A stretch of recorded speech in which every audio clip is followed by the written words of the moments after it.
Gate B PYQs discuss करेंगे 2025 का chemistry portion. उससे पहले मैं आपको जल्दी से साइबिट्स के बारे में बता दूं। साइबिट्स एक ऐसा प्लेटफॉर्म है जहाँ पे आपको IIT JAM, GATE, GAT B, TIFR इन सब से related test series and course material मिलता है, तो आप जाके जरूर विजिट करें। ये इसका एड्रेस है scibids.in। फर्स्ट क्वेश्चन है structural unit of graphite is. तो ग्रेफाइट जो है वो कार्बन का ही क्रिस्टलाइज्ड स्ट्रक्चर है। ग्रेफाइट में हेक्सागोनल स्ट्रक्चरल यूनिट्स होते हैं। नेक्स्ट क्वेश्चन है calculate the approximate amount of NaOH required to prepare 2 molar 500 ml solution. तो इसमें देखो मोलैरिटी का फॉर्मूला लगेगा। मोलैरिटी का जो फॉर्मूला होता है that is given weight upon molecular weight होता है इनटू 1000 एंड नीचे आता है वॉल्यूम ml में। तो हमें क्या निकालना है, given weight of the substance, मतलब NaOH का गिवन वेट निकालना है। कितना NaOH 500 ml सोल्यूशन में मिक्स करें जिससे कि 2 मोलार सोल्यूशन प्रिपेयर हो जाए। ठीक है, तो इसको जल्दी से निपटाते हैं। मोलैरिटी की वैल्यू हमें दे रखी है 2 molar.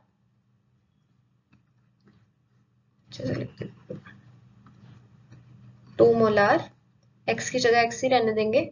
Molecular weight of NaOH is 40, तो इसका 40 होता है मॉलिक्यूलर वेट। ऊपर आ जाएगा 1000 डिवाइडेड बाय 500 ml। तो यहाँ पे 20, ये 20 उधर चला जाएगा तो x आपका आ जाएगा 40 ग्राम। Means option B is correct.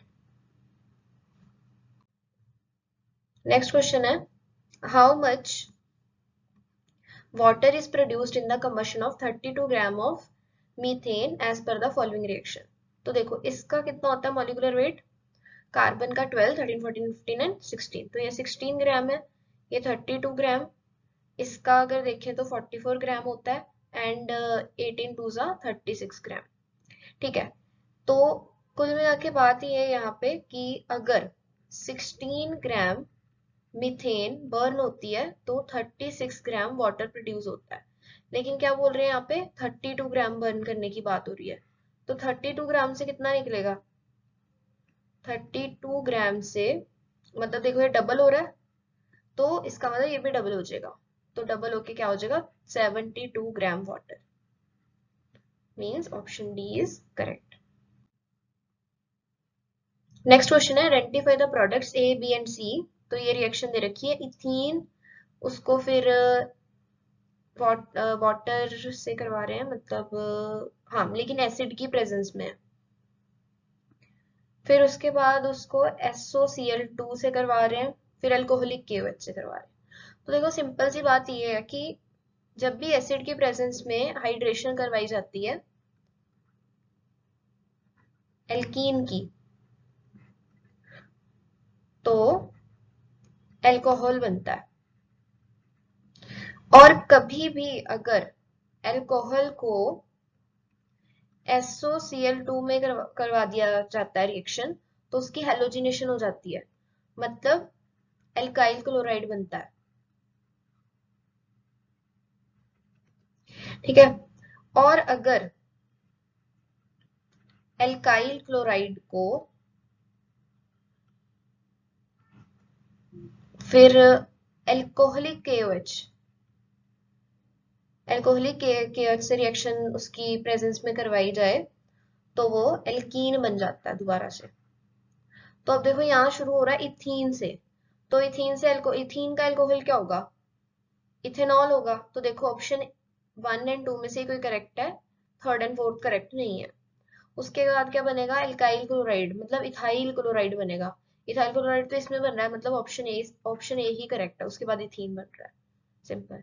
तो ये आपको ना रिएजेंट्स से कॉरेस्पॉन्डिंग रिएक्शंस थोड़ी थोड़ी दिमाग में रखनी पड़ेगी, तभी आप इस टाइप के क्वेश्चन सॉल्व कर पाओगे।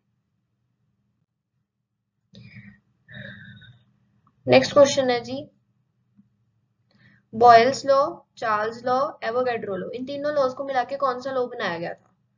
इन तीनों को मिला के आइडियल गैस लॉ बना था, that is PV is equal to nRT। Pressure, volume, temperature और नंबर ऑफ मोल्स का रिलेशन।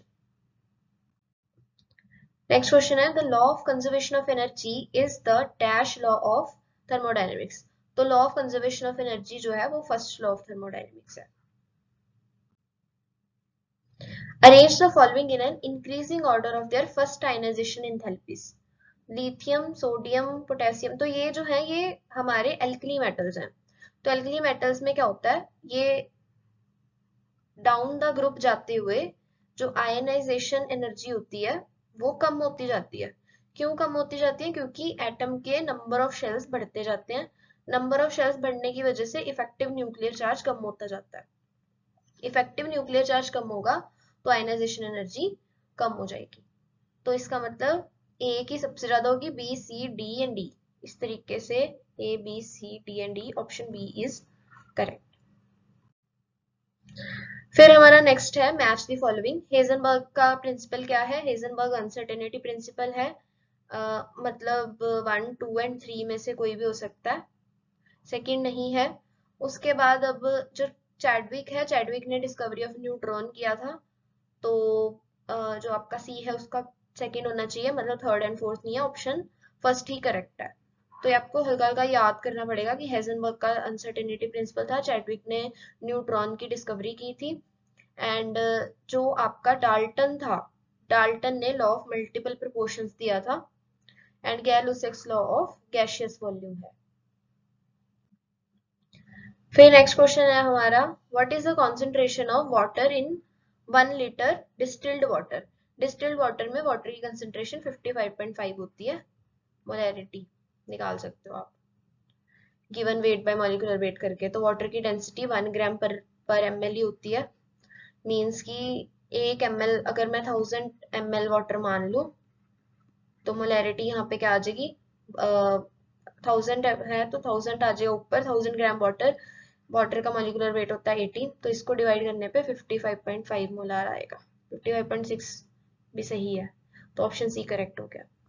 तो इसके साथ हमारे केमिस्ट्री क्वेश्चंस कंप्लीट होते हैं। नेक्स्ट लेक्चर में हम नेक्स्ट टॉपिक के करेंगे क्वेश्चंस। Thank you.